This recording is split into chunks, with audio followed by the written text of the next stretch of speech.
വിശുദ്ധമായ ഖുർആൻ വർഷങ്ങൾക്ക് മുമ്പ് നടന്നൊരു കഥ പറഞ്ഞിട്ടുണ്ട്. സയ്യിദുന മൂസ നബി അലൈഹിസ്സലാമിന്റെ കാലത്താണത്. ഫറോവ ചക്രവർത്തി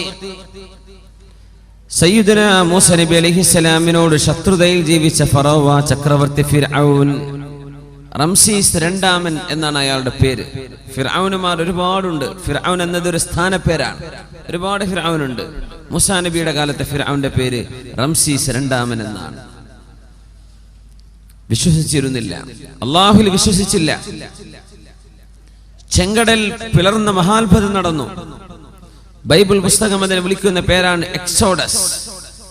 എക്സോഡസ് എന്ന് പറഞ്ഞാൽ മഹാനായ മൂസ നബിയും ഇസ്രായേലികളായ മക്കളും മുറിച്ചു കടന്ന ആ മഹാസംഭവത്തെ വിവരിക്കുന്ന ബൈബിളിന്റെ ഭാഗമാണ് എക്സോഡസ്. ഫറോവയും സൈന്യവും സമുദ്രത്തിന്റെ മധ്യത്തിലെത്തിയപ്പോൾ അള്ളാഹു എന്ത് പറഞ്ഞു? കൂടിച്ചേരാൻ വേണ്ടി പറഞ്ഞു വെള്ളത്തോട്. അങ്ങനെ മുങ്ങി മരിച്ചുപോയ ആളാണ് ഫറോവ ചക്രവർത്തി റംസീസ് രണ്ടാമൻ. അള്ളാഹു എന്താ പറഞ്ഞത്? ഫറോവ അന്നേരം പറഞ്ഞു, ആമൻതു അന്നഹു ലാ ഇലാഹ ഇല്ലല്ലദീ ആമനത് ബിഹി ബനൂ ഇസ്രായീൽ. ഇസ്രായേൽ സന്തതികൾ, യാക്കൂബ് നബിയുടെ മക്കൾ. ഇസ്രായേൽ എന്ന വാക്കിനർത്ഥം യാക്കൂബ് എന്നാണ്. യാക്കൂബ് നബിയുടെ മറ്റൊരു പേരാണ് ഇസ്രായേൽ. ബനു ഇസ്രായേൽ, ഇസ്രായേലിന്റെ മക്കൾ, യാക്കൂബ് നബിന്റെ മക്കളിലൂടെ വന്ന കുടുംബം. അതുകൊണ്ടാ ബനു ഇസ്രായേൽ എന്ന് പറയാൻ കാരണം. അല്ല, ഇന്നത്തെ ജൂതരാഷ്ട്രത്തിന്റെ പേര് ആയിട്ടല്ല നമ്മൾ മനസ്സിലാക്കേണ്ടത്. യാക്കൂബ് നബിയുടെ പേരാണത്. ഇസ്രായേൽ സന്തതികളും മൂസ നബിയും ഏതൊരു പടച്ചവനിലാണോ വിശ്വസിച്ചിരിക്കുന്നത്, ആ അള്ളാഹുവിൽ ഞാൻ വിശ്വസിച്ചിരിക്കുന്നു എന്ന് ഫറോവ വിളിച്ചു പറഞ്ഞപ്പോ വിശുദ്ധ ഖുർആൻ പറഞ്ഞു, ആന വഖദ് അസൈത ഖബ്ലു വകുൻത മിനൽ മുഫ്സിദീൻ. ഫറോവ, ഇത്രയും കാലം ഞാൻ പറഞ്ഞത് കേൾക്കാതെ നടന്നിട്ട് ഇപ്പോഴാണോ നിനക്ക് ബോധം വന്നത്? ഇപ്പോഴാണോ നീ വിശ്വസിക്കുന്നത്? നിന്റെ വിശ്വാസം സ്വീകരിക്കപ്പെടുകയില്ല. اليوم ننجيك ببدنك لتكون لمن خلفك آية. اليوم ننجيك, നിന്നെ നാം ഇന്ന് രക്ഷപ്പെടുത്തും. ബിബദനിക, നിന്റെ ഡെഡ് ബോഡി, നിന്റെ ശവശരീരം നാം സൂക്ഷിക്കും. ലിതകൂന ലിമൻ ഖൽഫക ആയ, നിന്റെ പിൻഗാമികളായി വരാൻ പോകുന്ന ആളുകൾക്ക് നീ ഒരു ദൃഷ്ടാന്തമായി മാറാൻ നിന്റെ ശവശരീരം നാം സൂക്ഷിച്ചു വെക്കും. ഈസ നബി അലൈഹിസ്സലാമിന്റെയും 3000 കൊല്ലങ്ങൾക്ക് മുമ്പ് BC 3000-ൽ അല്ലാഹു പറഞ്ഞ വാക്കാണ്.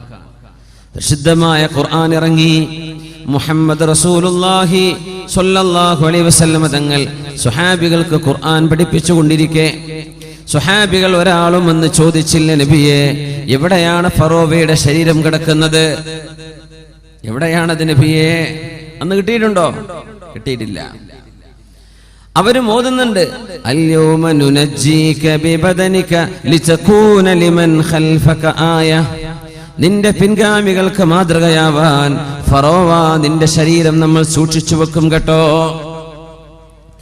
സുഹാബികൾ ചോദിച്ചില്ല, നബിയെ, ഇങ്ങനെ ഒരു വാക്ക് അല്ലാഹു പറഞ്ഞിട്ട് ഫറോവയുടെ ശരീരം ഞങ്ങൾക്ക് കാണാൻ കിട്ടിയിട്ടില്ലല്ലോ. ചോദിച്ചില്ല. അവർക്കറിയാം ഖുർആൻ അല്ലാഹുവിന്റെ കലാമാണ്. താബിഈങ്ങൾ ചോദിച്ചിട്ടില്ല, ഉലമാഇനോട് സംശയം ഉയർത്തിയിട്ടില്ല. അല്ലാഹു പറയുന്നു, എവിടെയാണ് ശരീരമെന്നറിയില്ല. താബിഈകളുടെ കാലം കഴിഞ്ഞു. 1400 കൊല്ലത്തിനിടക്ക് കഴിഞ്ഞ 2 നൂറ്റാണ്ടുകൾക്ക് മുമ്പാണ് ലോകത്ത് ഓറിയന്റലിസ്റ്റുകൾ എഴുതിവിട്ടത് എവിടെ ആ ശരീരം. ഓറിയന്റലിസ്റ്റുകാർ അവരെഴുതിവിടാണ്. ഖുർആനിൽ തെറ്റുണ്ട് എന്ന് വരുത്താൻ അവര് വിഫല ശ്രമം നടത്തുകയാണ്. എവിടെയാണ് ആ ശരീരം? ആ നേരത്താണ് അല്ലാഹു 20-ാം നൂറ്റാണ്ടിലേക്ക് കടക്കുന്ന സമയത്ത് 1905-ന്റെ ഉള്ളിൽ 20-ാം നൂറ്റാണ്ടിലേക്ക് കടന്നപ്പോഴേക്കും ഈജിപ്തിന്റെ ഡെൽറ്റയിൽ നിന്ന് ശവപ്പെട്ടി കാണുന്നത്. ആ ശവപ്പെട്ടിയുടെ ഉള്ളിൽ കിടക്കുന്ന മനുഷ്യൻ ആരാണെന്നറിയാൻ തിരക്കായി. BC 3000-ങ്ങളിൽ ജീവിച്ചുപോയ ഈജിപ്ഷ്യന്മാർക്ക് മമ്മികളാക്കി സൂക്ഷിക്കാൻ, ഡെഡ് ബോഡികൾക്ക് നാശം വരാതെ സൂക്ഷിക്കാനുള്ള കഴിവ് പോലും അള്ളാഹു പഠിപ്പിച്ചു കൊടുത്തത് പരിശുദ്ധമായ ഖുർആനിന്റെ ഈ വാക്യം സാധിക്കാനായിരിക്കണം. 20-ാം നൂറ്റാണ്ടിന്റെ ആദ്യത്തിൽ പെട്ടികിട്ടി പരിശോധിച്ചു നോക്കി. ലണ്ടൻകാരൻ കൊണ്ടുപോയി മ്യൂസിയത്തിലേക്ക് സയന്റിസ്റ്റുകൾ പഠിച്ചു നോക്കി. ഈജിപ്തിന്റെ പുരാതനമായ ഈജിപ്ഷ്യൻ ലിപികൾ അവർ വായിച്ചെടുത്തു. നോക്കുമ്പോൾ മഹാനായ മൂസ നബി അലൈഹിസ്സലാമിനോട് പടപൊരുതി ചെങ്കടലിൽ അല്ലാഹു മുക്കിക്കൊന്ന റംസീസ് രണ്ടാമൻ എന്ന ഫറോവയുടെ ഡെഡ് ബോഡിയാണിത്. ആ ഡെഡ് ബോഡി ഇന്ന് കിടക്കുന്നത് ഈജിപ്തിന്റെ നാഷണൽ മ്യൂസിയത്തിൽ കിടക്കുന്നുണ്ട്. ആർക്കും പോയി കാണാൻ പറ്റും. അവിടുത്തെ അത്ഭുതം, ഏത് ഡെഡ് ബോഡിയും സൂക്ഷിക്കാൻ ചില ആർട്ടിഫിഷ്യൽ മരുന്നുകൾ ഉപയോഗിക്കണം. ഈ ഫറോവയുടെ ഡെഡ് ബോഡിക്ക് ഒരു മരുന്നും വേണ്ട, വെറും ചിൽക്കൂടിൽ വെച്ചിരിക്കുക. 3000 കൊല്ലങ്ങൾ അഷ്റഫുൽ ഖൽഖിന്റെ മുമ്പ് തങ്ങളുടെ കാലമാകുമ്പോഴേക്കും 3500 കൊല്ലങ്ങൾ കഴിഞ്ഞു. അതും കഴിഞ്ഞൊരു 1400 കൊല്ലം കൂടെ കഴിയുമ്പോഴേക്ക് ആലോചിച്ചു നോക്കണം, 5000 കൊല്ലം പഴക്കമുള്ള ഒരു ശരീരം അള്ളാഹുവിന്റെ വചനങ്ങളിൽ ഞാൻ സൂക്ഷിക്കുമെന്ന് അള്ളാഹു പറഞ്ഞാൽ അത് നടക്കുകയാണ്.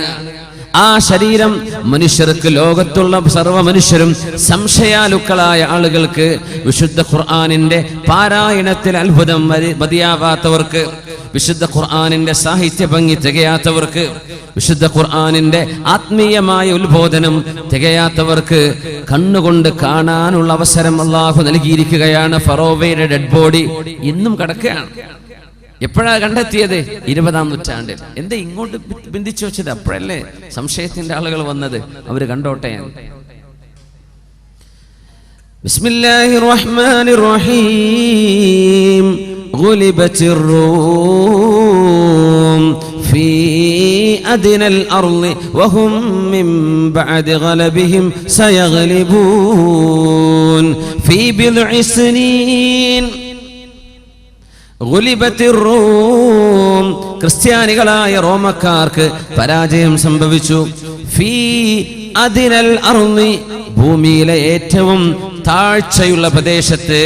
അദ്നൽ അർള്, the lowest point on earth. ഞാൻ മക്കളോട് ചോദിക്കട്ടെ, ലോകത്ത് ഏറ്റവും സമുദ്രത്തിന്റെ സീ ലെവലിൽ നിന്ന് ഏറ്റവും താഴെ കിടക്കുന്ന മണ്ണ് എവിടെയാണ്? ഭൂമിയിലെ ഏറ്റവും ലോവസ്റ്റ് പോയിന്റ് എവിടെയാണ്? ഫലസ്തീനിന്റെ അടുത്താണ്.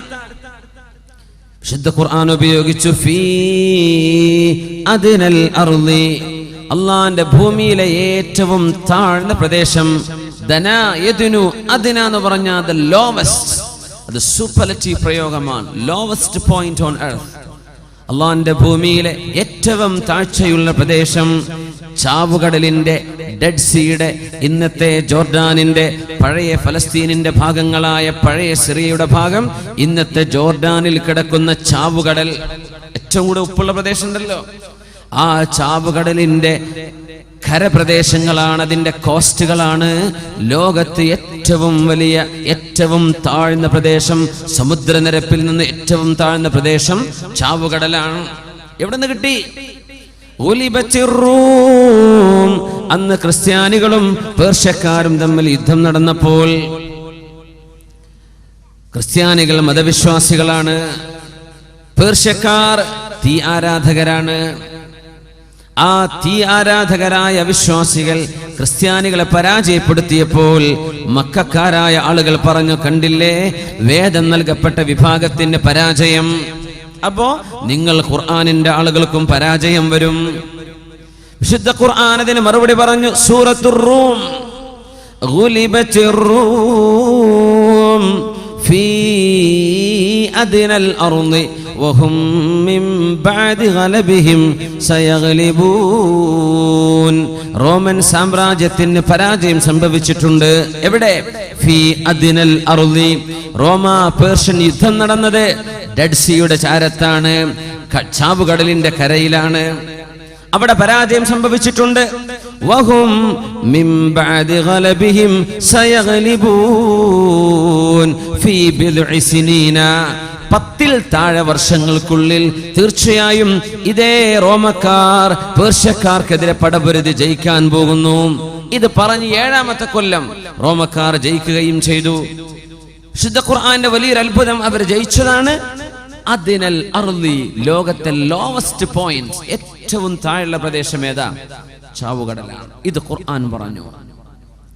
അന്നൊക്കെ അളക്കാൻ പറ്റും അതൊക്കെ. അദ്നൽ അർള്,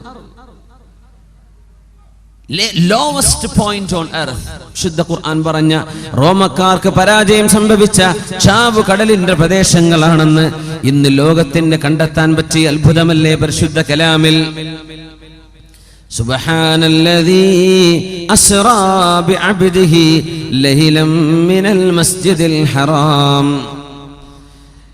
ഇസ്രായിനെ കുറിച്ച്, മിഅ്റാജിനെ കുറിച്ച് അത്ഭുതം പറയുമ്പോൾ അല്ലാഹു പ്രയോഗിച്ച പ്രയോഗമാണ് സുബ്ഹാന.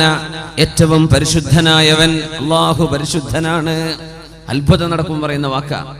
അതേ പ്രയോഗം സൂറത്തു യാസീനിൽ അല്ലാഹു പറയുകയാണ്, സുബ്ഹാനല്ലദീ ഖലഖൽ അസ്വാജ കുല്ലഹാ മിമ്മാ തുംബിതുൽ അർളു വമിൻ അൻഫുസിഹിം വമിമ്മാ ലാ യഅലമൂൻ.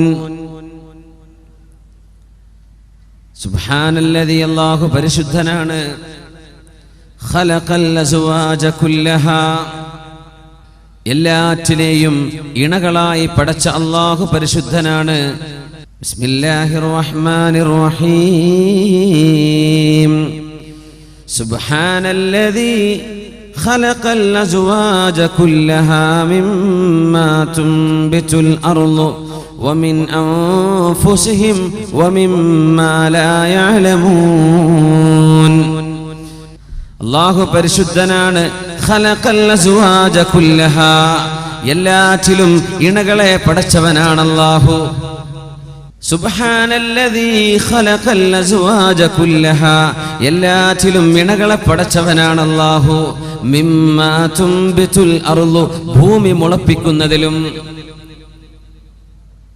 വമിൻ അൻഫുസിഹിം, മനുഷ്യരിലും ഇണകളുണ്ട്, സസ്യങ്ങളിൽ ഇണകളുണ്ട് എന്ന് പറഞ്ഞ ആണും പെണ്ണും എന്ന് പറഞ്ഞ പോലെ സസ്യങ്ങളിലും masculine feminine, male and female മരങ്ങളിലുണ്ട്. ഇത് നമുക്കറിയാവുന്ന വിഷയമാണല്ലോ.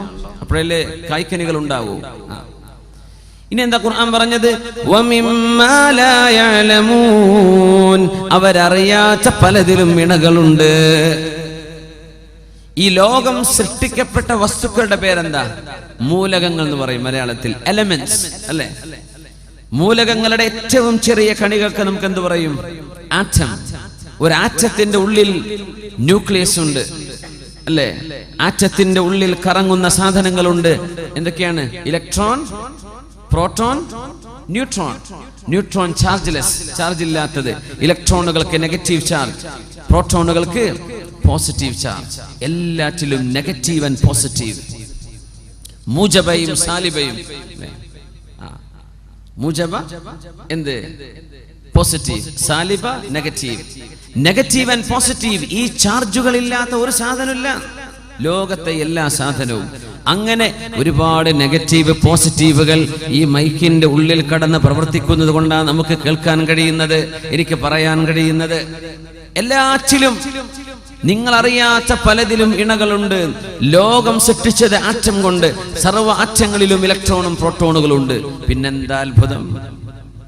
അന്ന് ഖുർആൻ ഇറങ്ങുന്ന കാലത്ത് അവരോട് അങ്ങനെ പറഞ്ഞു കൊടുക്കാൻ പറ്റുമോ? ആറ്റങ്ങളുണ്ടെന്ന്. അവരെന്താ ആറ്റം? അറബികൾക്ക്, അറാബികളായ ആളുകൾക്ക്. എല്ലാറ്റിലും ഇണകളെ പടച്ചവനാണ് അല്ലാഹു. സുബ്ഹാന. ഈ മഹാത്ഭുതം നിങ്ങൾക്ക് മനസ്സിലാകുമ്പോൾ നിങ്ങൾ പറയും സുബ്ഹാനല്ലാഹ്. അത് തിരുമ പറയും സുബ്ഹാനല്ലാഹ്, നീ പരിശുദ്ധനാണ് പടച്ചവനെ, നീ പരിശുദ്ധനാണ്. يا معشر الجن والإنس إن استطعتم أن تنفذوا من أقطار السماوات والأرض فانفذوا لا تنفذون إلا بسلطان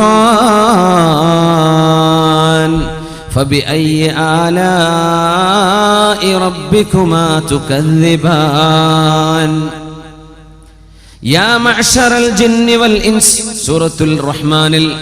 ഓ മനുഷ്യരെ, ജിന്നുകളെ, മനുഷ്യവർഗമേ, ഭൂതവർഗമേ, ഇനിസ്തതഅതും നിങ്ങൾക്ക് സാധിക്കുമെങ്കിൽ അൻ തൻഫുദു മിൻ അഖ്താരിസ് സമാവാതി വൽ അർളി ആകാശഭൂമികളുടെ രണ്ടറ്റങ്ങളെ തുളച്ചു കയറാൻ നിങ്ങൾക്ക് സാധിക്കുമെങ്കിൽ ഫംഫുദു നിങ്ങളൊന്ന് കയറി നോക്കട്ടെ.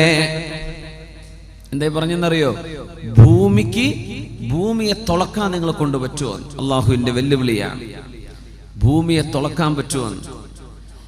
മിൻ അഖ്താരിസ് സമാവാതി വൽ അർളി ഭൂമിയുടെയും ആകാശത്തിന്റെയും അറ്റങ്ങളെ പെനിട്രേറ്റ് ചെയ്ത് കടക്കാൻ നിങ്ങൾക്ക് സാധിക്കുമെങ്കിൽ ഫംഫുദു, go and do it. لا تنفذون إلا بسلطان അല്ലാഹു നൽകുന്ന മഹാ കഴിവ് കൊണ്ടല്ലാതെ നിങ്ങൾക്കതിന് സാധ്യമല്ല. ഭൂമിയെ തുളച്ചു ഒരറ്റത്തുന്ന മറ്റേറ്റത്തേക്ക് തുളക്കാൻ നിങ്ങളെ കൊണ്ട് കഴിയില്ല. ഇതാ ഖുർആൻ പറയുന്നത്. ഭൂമിയെ ഒരറ്റത്തുനിന്ന് മറ്റേറ്റത്തേക്ക് തുളക്കാൻ നിങ്ങളെ കൊണ്ട് കഴിയൂല. ഭൂമിയെ തുളച്ചിട്ടുണ്ട്. എത്രയാണെന്നറിയോ? ഏറ്റവും കൂടുതൽ ഭൂമിയുടെ ആഴത്തേക്ക് പോയത് 11 കിലോമീറ്റർ. 11 കിലോമീറ്റർ വരെ ഉള്ളിലേക്ക് തുളച്ചിട്ടുണ്ട്. അതിനപ്പുറത്തേക്ക് തുളക്കാൻ മനുഷ്യൻ ശ്രമിക്കുന്നുണ്ട്. എന്തായാലും ഭൂമിയുടെ കോർ വരെ, ഭൂമിയുടെ പകുതി പോലും തുളക്കാൻ കഴിയില്ല. അത്രക്ക് ഘനീഭവിച്ച തീയും ചൂടുമുണ്ട്. തുളക്കുന്ന മെഷീൻ പോലും മെൽറ്റായി പോകും. അല്ലാഹു പറയാം, ലാ തൻഫുദൂൻ, നിങ്ങൾക്കതിന് കഴിയൂല, നിങ്ങൾക്കതിന് കഴിയില്ല. ശ്രമിച്ചു നോക്കിക്കോളൂ, കഴിയൂല. ആകാശത്തിന്റെ മണ്ഡലങ്ങളെ തുളച്ചു കടക്കാൻ നിങ്ങൾക്ക് സാധിക്കുമോ? ചന്ദ്രനിൽ പോകാൻ പറ്റുമോ? മാർസിലേക്ക്, സാറ്റേണിലേക്ക് പോകാൻ പറ്റുമോ? ചൊവ്വയിലേക്ക് പോകാൻ പറ്റുമോ? ഇതിനെ കുറിച്ചല്ല ഈ പറയുന്നത്. ആകാശത്തിന്റെ അറ്റം അതെവിടെയാണെന്ന് പോലും ഇന്ന് സയൻസിന് കണ്ടെത്താൻ പറ്റിയിട്ടില്ല. കഴിയില്ല. അങ്ങനെ ഒരു യാത്ര, അങ്ങനെ ഒരു അറ്റങ്ങൾ ഭേദിച്ചു കടന്നത് ഒരേ ഒരാൾ മാത്രമേ ഉള്ളൂ. ആ ആളാണ് മിഅ്റാജിന്റെ രാവിൽ കടന്നുപോയ മുഹമ്മദ് മുസ്തഫ സ്വല്ലല്ലാഹു അലൈഹി വസല്ലം. തങ്ങളാണ് ആകാശത്തിന്റെ, ഗംഗയുടെ ആകാശത്തിന്റെ അതിരുകളെ കടന്നുപോയത്. വേറെ ഒരാൾക്കും അത് കഴിയൂല. വിശുദ്ധ ഖുർആൻ പറയുന്നു, മിൻഹാ ഖലഖനാകും വഫീഹാ നുഈദുകും വമിൻഹാ നുഖ്രിജുകും താറതൻ ഉഖ്റാ. ഇത് വലിയൊരു അത്ഭുതമാണ്. മിൻഹാ ഖലഖനാകും, മയ്യിത്തിനെ നമ്മൾ ഖബറിലേക്ക് വെക്കുമ്പോൾ പറയുന്ന വാക്കാണത്. മണ്ണിൽ നിന്നാണ് നിങ്ങളെ ഞാൻ പടച്ചത്. വഫീഹാ നുഈദുകും, മണ്ണിലേക്ക് തന്നെ നിങ്ങളെ ഞാൻ മടക്കും. ومنها نخرجكم تارة أخرى, ഒരിക്കലൂടെ മണ്ണിൽ നിന്ന് നിങ്ങൾക്ക് ഞാൻ പുനർജന്മം നൽകും. ഇത് പഠിക്കാനുള്ള വിഷയം എന്താണെന്നറിയോ? ഭൂമി വിട്ട് മനുഷ്യൻ എങ്ങനെ സഞ്ചരിച്ചാലും ശരി, മരിക്കണമെങ്കിൽ ഭൂമിയിലേക്ക് മനുഷ്യൻ തിരിച്ചു വരുന്നതാണ്. ചന്ദ്രനിൽ പോയാലും ശരി, ചൊവ്വയിൽ അവിടെ ഒന്നും ഖബറടക്കേണ്ട ആവശ്യം വരില്ല. ഒരു മനുഷ്യനും സ്പേസിൽ പോയി മരിക്കാൻ പോകുന്നില്ല. മരിക്കാൻ ഭൂമിയിലേക്ക് തിരിച്ചു വരും. അതുകൊണ്ടാ കൽപ്പന ചൗള ലാൻഡ് ചെയ്തുകൊണ്ടിരിക്കെ ഏതാനും സെക്കൻഡുകൾ ബാക്കി നിൽക്കെ മയ്യിത്താവാൻ ഭൂമിയിലേക്ക് തിരിച്ചെത്തിയത്. വലിയൊരു സ്പേസ് എക്സ്പെഡിഷൻ കഴിഞ്ഞിട്ട്. ഓർമ്മല്ലേ? എന്താ കാരണം എന്നറിയോ? അള്ളാന്റെ വാക്കാ, വഫീഹാ നുഈദുകും, ഭൂമിയിലേക്ക് തന്നെ നിങ്ങളെ ഞാൻ മടക്കി കൊണ്ടുവരും. അവിടെ പോയിട്ട് ഫ്ലാറ്റ് എടുത്തോ, അതൊന്നും വിഷയമല്ല. മരിക്കാൻ ഈ മണ്ണ് വേണം. ഇവിടെ നിന്നാണ് നിങ്ങളെ ഞാൻ പടച്ചത്. അതുകൊണ്ട് ഇത് ഖുർആനിന്റെ വെല്ലുവിളിയാണ്. മനുഷ്യൻ സ്പേസിൽ പോയി മരിച്ചാലും അവന്റെ ഡെഡ് ബോഡി കിടക്കാൻ ഭൂമിയല്ലാത്തൊരു മണ്ണ് അല്ലാഹു നിശ്ചയിച്ചിട്ടില്ല. ആകാശം എന്ന് പറയുന്ന ഫ്ലൈറ്റ് സഞ്ചരിക്കുന്ന വായു ഭൂമിയുടെ ഭാഗമാണത്. അന്തരീക്ഷം ഭൂമിന്റെ ഭാഗമാണ്. അതിനുള്ളിൽ മരിക്കാം. പക്ഷേ മയ്യിത്ത് ഭൂമിന്റെ ഉള്ളിലാണ് കിടക്കുന്നത്. വഫീഹാ നുഈദുകും, ഭൂമിയിലേക്ക് നിങ്ങളെ ഞാൻ തിരിച്ചു കൊണ്ടുവരും. ഖുർആൻ പറഞ്ഞ അത്ഭുതമാണ്. മറ്റൊരു വലിയ അത്ഭുതം ഖുർആൻ പറഞ്ഞത് ഫ്ലൈറ്റുകളെ സംബന്ധിച്ചാണ്. ഫ്ലൈറ്റിനെ കുറിച്ച് അതെങ്ങനെ അങ്ങനെ ഉണ്ടല്ലോ. ഒന്ന് സൂറത്തു തബാറക്കയിലല്ലേ, അവലം യറൗ ഇലാ ത്വയ്രി ഫൗഖഹും സാഫാത്തിൻ വയഖ്ബിദ്ന മാ യുംസികുഹുന്ന ഇല്ലാ റഹ്മാൻ. ശരിയല്ലേ? ഇനി സൂറത്തു നഹ്ലിലേക്ക് വരാം. അവലം യറൗ ഇല ത്വയ്രി മുസഖറാത്തിൻ ഫീ ജൗവിസ് സമാ അവലം യറൗ ഇല ത്വയ്രി മുസഖറാത്തിൻ ഫീ ജൗവിസ് സമാ മാ യുംസികുഹുന്ന ഇല്ലല്ലാഹ് ഇന്ന ഫീ ദാലിക ലആയാതിൻ ലിഖൗമിൻ യുഅ്മിനൂൻ. ത്വയ്ർ എന്ന് പറഞ്ഞാൽ പറക്കുന്നവ, പക്ഷി എന്ന് പറയാം. കൈറ്റിന് ത്വയ്ർ എന്ന് പറയും, ത്വയ്യാറ എന്ന് പറയും. ഫ്ലൈറ്റിന് ത്വായിറ എന്ന് പറയും. ത്വാറ യതീറു, പറക്കുന്നതൊക്കെ ത്വയ്റാണ്. അല്ലാഹ് ചോദിക്കുകയാണ്, അവലം യറൗ, നിങ്ങൾ കാണുന്നില്ലേ, ഇല ത്വയ്രി ഫൗഖഹും, നിങ്ങളുടെ മീതെ പറക്കുന്നവയെ കാണുന്നില്ലേ? ഏതാണ്? പക്ഷികൾ. നിങ്ങളുടെ മീതെ സ്വാഫാത്തിൻ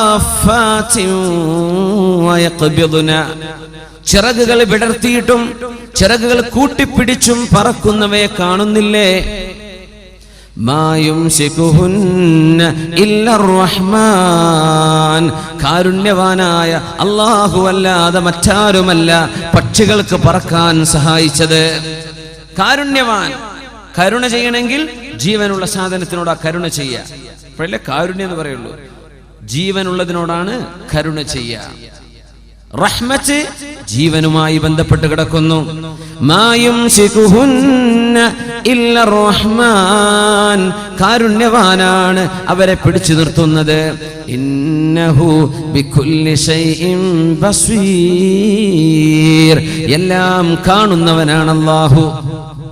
സൂറത്തുൻ നഹ്ലിൽ അല്ലാഹു ഖുർആനിൽ ആവർത്തനങ്ങൾ ചെയ്യില്ല. ഖുർആനുകൾ ആവർത്തനമില്ലെന്നാണ്. ആവർത്തനമില്ല. തോന്നും നമുക്ക് ആവർത്തനാണോ? മൂസ നബി അലൈഹിസ്സലാമിന്റെ ചരിത്രം 82 പ്രാവശ്യം അല്ലാഹു ആവർത്തിച്ചിട്ടുണ്ട്. മൂസ നബിയുടെ ചരിത്രം ഓരോന്ന് പറയുമ്പോഴും പുതിയ ആശയമാണ്, ആവർത്തനം വരില്ല. അലിമഹു മൻ അലിമ വജഹിലഹു മൻ ജഹില, ഇത് മനസ്സിലാകുന്നവർക്ക് മനസ്സിലാകുന്നു. ഇതാണ് വിഷയം. ഇതേ ആശയം സൂറത്തുൻ നഹ്ലിൽ എന്താ അല്ലാഹു അവിടെ പറയുന്നത്? അവലം യറൗ ഇല ത്വയ്രി, അവര് പറക്കുന്നവയെ നോക്കുന്നില്ലേ, കാണുന്നില്ലേ? ഫൗഖഹു എന്ന് പറഞ്ഞോ? അവരുടെ മീതെ ഇല്ല. സ്വാഫാത്തിൻ വയഖ്ബിദ്ന എന്നുണ്ടോ? അതുമില്ല. മുസഖറാത്തിൻ ഫീ ജൗവിസ് സമാ, ആകാശത്തിന്റെ മണ്ഡലങ്ങളിൽ. മുസഖറാത്തിൻ, കൺട്രോൾ ചെയ്യപ്പെട്ടത്. കൺട്രോൾ ചെയ്യപ്പെട്ട തസ്ഖീർ. സുബ്ഹാനല്ലദീ സഖറ ലനാ ഹാദാ എന്നല്ലാഹു ചൊല്ലാൻ പഠിപ്പിച്ചത് വാഹനം കയറുമ്പോഴാണ്, അല്ലേ? സുബ്ഹാനല്ലദീ സഖറ ലനാ ഹാദാ വമാ കുന്നാ ലഹു മുഖ്രിനീൻ. സുബ്ഹാന സഖറ ലനാ അല്ലദീ സഖറ ലനാ, ഞങ്ങൾക്ക് വാഹനമായി ഉപയോഗിക്കാൻ ഒതുക്കി തന്ന പടച്ചവനെ. ഇനി നോക്കുക, അവലം യറൗ ഇല ത്വയ്രി, ഇത് ഫ്ലൈറ്റിനെ കുറിച്ചാണെന്നാ പറയുന്നത്. അവലം യറൗ ഇല ത്വയ്രി, പറക്കുന്നവയെ അവരെ കാണുന്നില്ലേ? മുസഖറാത്തിൻ ഫീ ജൗവിസ് സമാ, ആകാശത്തിന്റെ മണ്ഡലങ്ങളിൽ കൺട്രോൾ ചെയ്യപ്പെട്ടത്. റഡാർ സംവിധാനങ്ങൾ കൊണ്ടും അല്ലാതെയും കൺട്രോൾ ചെയ്യപ്പെട്ട് പറക്കുന്നവ. ചിറക് വിടർത്തി കൂട്ടിയെന്നല്ല. മുസഖറാത്തിൻ, റഡാർ സംവിധാനത്തിന്റെ കണക്ഷൻ വിട്ടുപോയാൽ ഫ്ലൈറ്റുകൾ വഴിതെറ്റിപ്പോകും, ലാൻഡ് ചെയ്യാൻ പറ്റൂല. തസ്ഖീർ ചെയ്യപ്പെട്ട് മനുഷ്യർക്ക് സുബ്ഹാനല്ലദീ സഖറ ലനാ എന്ന് ചൊല്ലാൻ പറ്റുന്ന രീതിയിൽ ആകാശത്ത് കൺട്രോൾ ചെയ്യപ്പെട്ട് പറക്കുന്നവയെ കാണുന്നില്ലേ? മാ യുംസികുഹുന്ന, അവയെ പിടിച്ചു നിർത്തുന്നത്. ഇല്ല റഹ്മാൻ അല്ല ഇവിടെ പറഞ്ഞത്. എന്താ? ഇല്ലല്ലാഹ്, അല്ലാഹു ആണ് ആ പറവകളെ പിടിച്ചു നിർത്തുന്നത്. അല്ലാഹ് എന്ന് പറഞ്ഞാൽ ജീവനുള്ളതിനും ഇല്ലാത്തതിനെയും പറയുമ്പോഴാ അല്ലാഹ് എന്ന് പ്രയോഗിക്കുക. ജീവനുള്ളതിനോട് പറയുമ്പോഴാ റഹ്മാൻ, കാരുണ്യവാൻ. പറവകൾ ജീവികളാണ്, അവരോട് കാരുണ്യവാനാ അവരെ പിടിച്ചു നിർത്തുന്നത്. ആകാശത്ത് പറക്കുന്ന, പൈലറ്റ് ഇല്ലാതെ പറക്കുന്ന, റഡാർ കൊണ്ട് സംവിധാനിക്കപ്പെട്ട, കൺട്രോൾ ചെയ്യപ്പെട്ട പൈലറ്റ്ലെസ് വിമാനങ്ങളുണ്ട്. വിമാനം അലൂമിനിയമാണ്, ഇരുമ്പാണ്, മറ്റു ലോഹങ്ങളാണ്. മനുഷ്യന്മാരകത്തുണ്ടായിട്ടും ഇല്ലാതെയും പറക്കുന്ന വിമാനങ്ങളുണ്ട്. മാ യുംസികുഹുന്ന ഇല്ലല്ലാഹ്. ഈ ഇരുമ്പിൻ കഷ്ണങ്ങളെ, അലൂമിനിയം കഷ്ണങ്ങളെ ആകാശത്തെ പിടിച്ചു നിർത്തുന്നത് അവനാണ്. അതിന്റെ ഉള്ളിൽ സഞ്ചരിക്കുന്ന യാത്രക്കാരെ സംരക്ഷിക്കുന്നതും അല്ലാഹുവാണ്. ഈ രണ്ടും ഉൾക്കൊള്ളിക്കാനാണ് റഹ്മാൻ എന്ന് പറയാതെ അല്ലാഹ് എന്ന് പറഞ്ഞത്. അത് മാത്രമല്ല, ഇത് അത്ഭുതമാണെന്നും കൂടെ പറയുന്നു അല്ലാഹു. ഇന്ന ഫീ ദാലിക ലആയാതിൻ ലിഖൗമി യുഅ്മിനൂൻ. ഈമാനുള്ളവർക്ക്, വിശ്വാസമുള്ളവർക്ക്, അല്ലാഹുവിനെ പറ്റി മനസ്സിലാക്കാൻ ആഗ്രഹിക്കുന്നവർക്ക് ഇതിലൊക്കെ ദൃഷ്ടാന്തങ്ങളുമുണ്ട്. ഇനിയിപ്പോ ഫ്ലൈറ്റ് എന്ന് മനസ്സിലാക്കാതെ അർത്ഥം വെച്ചാൽ ഇത് പറവാന്ന് അർത്ഥം വെക്കാം, ബേർഡ്സ് എന്ന് അർത്ഥം വെക്കാം, ഒരു കുഴപ്പമില്ല. പക്ഷേ ഇത് വിമാനത്തെ സംബന്ധിച്ചുള്ള സൂചനകളാണ്. ഇങ്ങനെ പറക്കുന്നവയുണ്ട്. ഫീ ജൗവിസ് സമാ, ആകാശത്തിന്റെ മണ്ഡലങ്ങളിൽ. പക്ഷിയെ പറ്റി പറഞ്ഞപ്പോ എന്താ പറഞ്ഞത്? സൂറത്ത് തബാറക്കയിൽ ഫൗഖഹും, നിങ്ങളുടെ തലന്റെ മീതെയായി ഇവർ പറക്കുന്നത്. പക്ഷികൾ അങ്ങനെയല്ലേ പറക്കുന്നത്? നിങ്ങളുടെ തലന്റെ മീതെ. വിമാനത്തെ പറ്റി പറഞ്ഞു ഫീ ജൗവിസ് സമാ, ഭൂമിയിൽ നിന്ന് 40,000 50,000 അടി ഉയരത്തിലാണ് ഫ്ലൈറ്റ് പറക്കുന്നത്. 40,000, 40,000 ഫീറ്റ്, 35,000 ഫീറ്റ്, 60,000 ഫീറ്റ് ഹൈറ്റിലാണ് പറക്കുന്നത്. ഇങ്ങനെയൊക്കെ സംവിധാനിച്ച പടച്ചവനെ നിങ്ങൾക്ക് മനസ്സിലാവുന്നില്ലേ? 20-ാം നൂറ്റാണ്ടിനോട് ഖുർആൻ സംസാരിക്കുകയാണ്, 21-ാം നൂറ്റാണ്ടിനോട് ഖുർആൻ സംസാരിക്കുകയാണ്. ഇങ്ങനെ നോക്കിയാൽ അത്ഭുതങ്ങളുടെ കലവറകളാണ്. അള്ളാഹു പഠിക്കാൻ തൗഫീക്ക് തരട്ടെ.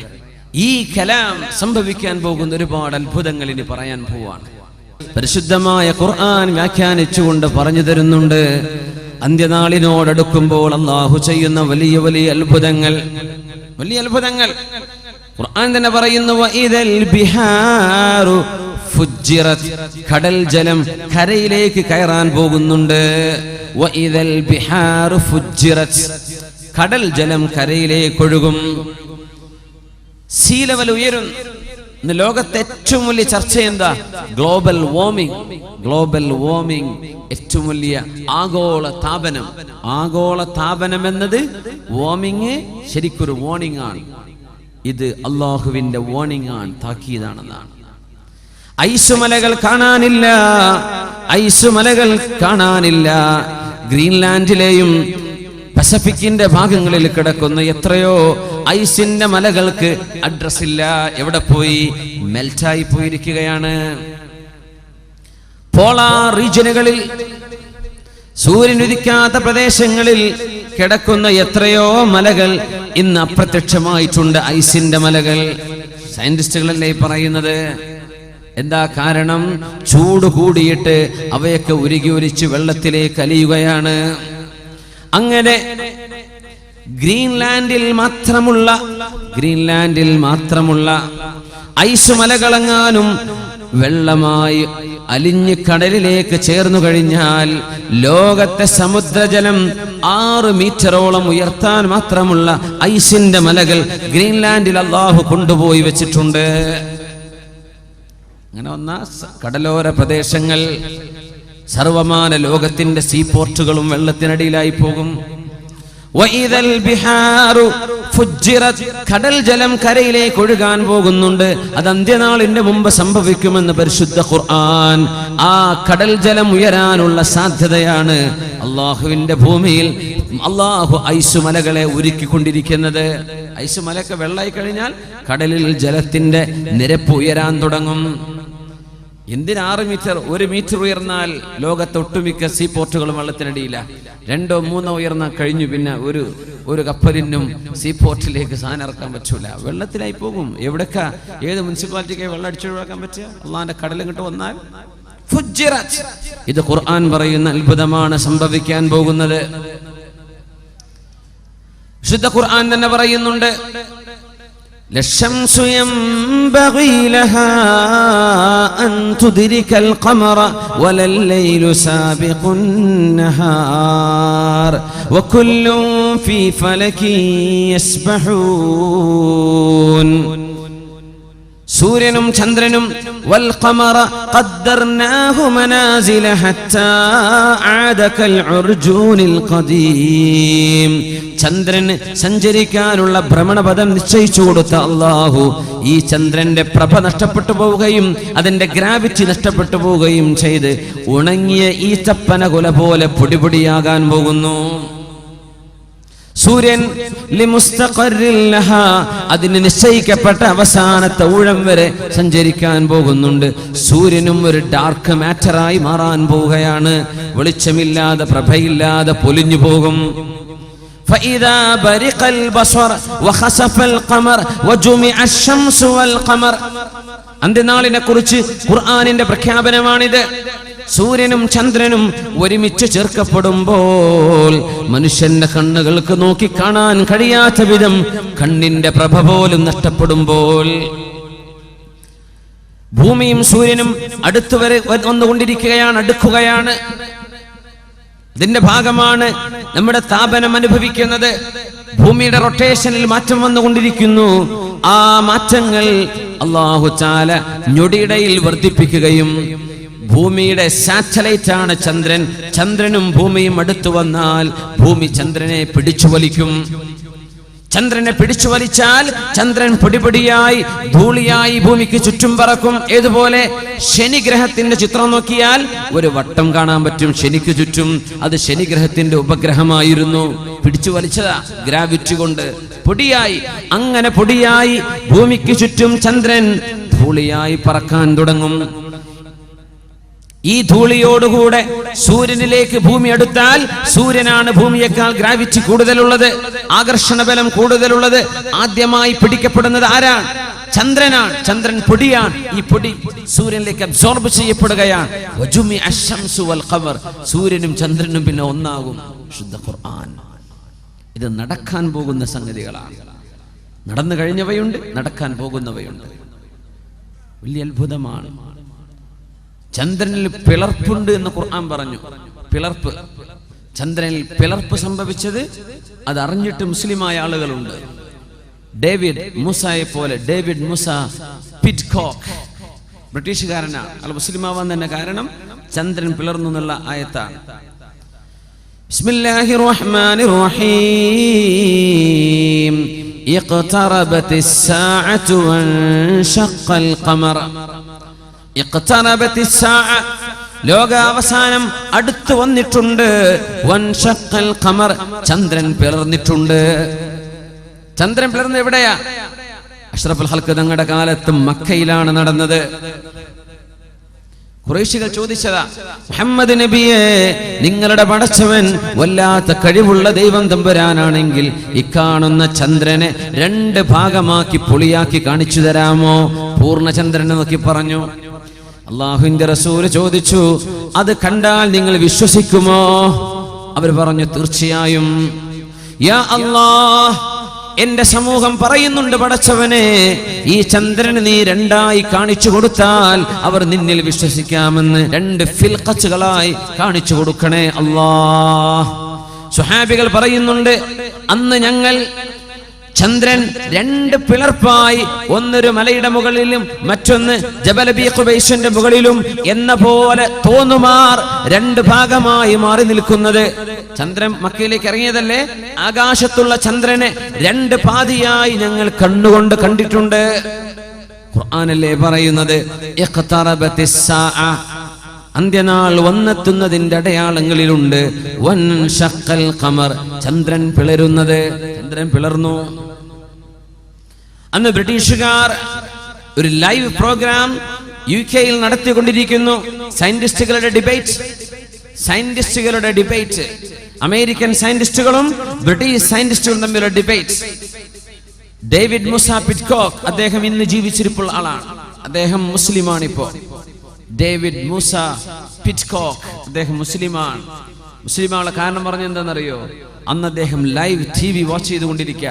ചർച്ച, അമേരിക്കൻ സയന്റിസ്റ്റുകളും ബ്രിട്ടീഷുകാരെ ചോദിച്ചു, പൊന്നാര അമേരിക്ക, ലക്ഷക്കണക്കിന് കോടിക്കണക്കിന് ബില്യൺ കണക്കിന് ഡോളർ പൊടിച്ചിട്ട് നിങ്ങൾ ചന്ദ്രനിലേക്ക് പോയി അല്ലേ? എന്താ മനുഷ്യ സമൂഹത്തിന് കിട്ടിയത്? നിങ്ങൾ കുറച്ച് കല്ലുകളുമായി വന്നു. ചന്ദ്രനിലെ കുറച്ച് കല്ലുകൾ എന്നല്ലാതെ എന്ത് നേട്ടമാണ് നിങ്ങൾ ചെയ്തത് എന്ന് ആക്ഷേപിച്ചുകൊണ്ട് ചോദിച്ചു. അമേരിക്കൻ സയന്റിസ്റ്റുകൾ ഒന്നും പറഞ്ഞില്ല. ഇവർ പിന്നെ കയറി പിടിച്ച് പറയാൻ തുടങ്ങി, എന്ത് നേട്ടമാണ് നിങ്ങളെ കൊണ്ടുണ്ടായി? ബില്യൺ കണക്കിന് ഡോളർ പിടിച്ചിട്ടേ കുറച്ച് പാറക്കല്ല് കൊണ്ടുവരാൻ നിങ്ങൾ പോയത്. അപ്പൊ അവർ മറുപടി പറഞ്ഞു, ഇത് ലൈവ് കണ്ടുകൊണ്ടിരിക്കുക. അന്ന് ഇയാൾ മുസ്ലിമല്ല. അന്ന് അമേരിക്കക്കാര് പറഞ്ഞു, ഞങ്ങൾ പോയത് മറ്റൊരു ദൗത്യത്തിനായിരുന്നു. ഞങ്ങൾ ഇവിടുന്ന് നോക്കുന്ന സമയത്ത് ചന്ദ്രനിലെ ചില മലകൾ, ഇങ്ങനെ നിൽക്കേണ്ട മലകൾ ഇങ്ങനെ മാറി നിൽക്കുന്നുണ്ട്. മലയുടെ എൻഡുകൾ ഒരുമിച്ച് കൂടിച്ചേരാതെ നേർപകുതിയിൽ കട്ടായി പോയിട്ട് ഇങ്ങനെ നിൽക്കുന്നത് കാണുന്നുണ്ട്. ഒന്നാകെ ചന്ദ്രന്റെ ചുറ്റും ഇത് ഞങ്ങൾ കണ്ടു. എന്ന് പറഞ്ഞ ഒരു സാധനം when you cut open, എന്നിട്ട് അത് കൂടിച്ചേർക്കുമ്പോ അത് ഒരേപോലെ നിൽക്കേണ്ടതിന് പകരം ഒരൽപ്പം ഇങ്ങോട്ട് മാറി നിൽക്കുന്നുണ്ട്. ഇതെങ്ങനെ സംഭവിച്ചു എന്നറിയാനാ ഞങ്ങൾ ശരിക്കും പോയത്. അത് പഠിക്കാൻ വേണ്ടി പോയതാണ്.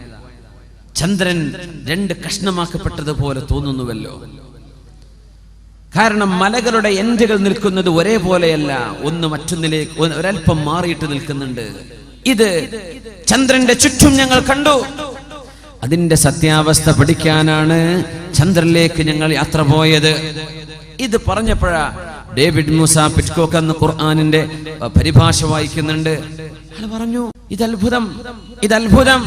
വിശുദ്ധ ഖുർആൻ പറഞ്ഞിട്ടുണ്ട്, ബിസ്മില്ലാഹിർ റഹ്മാനിർ റഹീം, ഇഖ്തറബത്തിസ് സാഅതു വൻഷഖൽ ഖമർ. ചന്ദ്രൻ പിളർന്നിരിക്കുന്നു, ലോകാവസാനം അടുത്തിരിക്കുന്നു. ചന്ദ്രൻ പിളർന്നു. ആ പിളർപ്പിനെ കുറിച്ചാണ് ഇവർ ചർച്ച ചെയ്യുന്നത്. ആ നേരം പറഞ്ഞ വാക്കാണ് അഷ്ഹദു അല്ലാ ഇലാഹ ഇല്ലല്ലാഹ്.